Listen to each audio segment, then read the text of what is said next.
It backfired.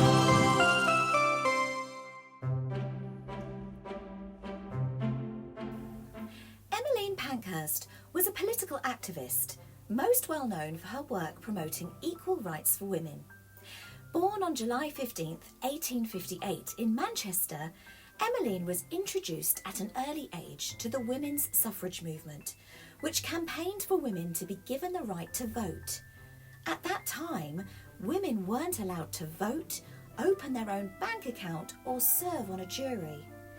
Emmeline wanted to change this, so later on founded the Women's Franchise League with her husband Richard.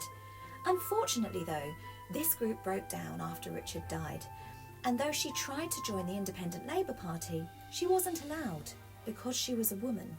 By this point, it's safe to say that Emmeline was very tired and fed up with the rules and the fact that not much was changing.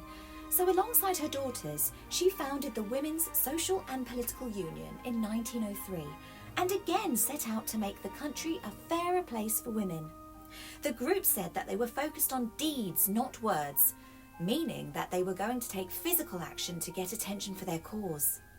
Frustrated by a world full of many men who weren't interested in their peaceful protests and arguments, the women started smashing windows and assaulting police officers and were arrested repeatedly, often staging hunger strikes.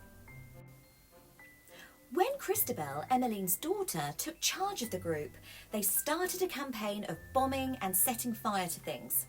However, in 1914, the First World War broke out, and Emmeline and Christabel called a halt to the violent action of their group's members and began telling women to help the war effort by working in factories and encouraging young men to join the army.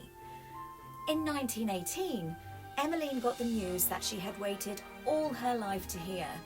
Women were to be given the right to vote. There was one concession, however.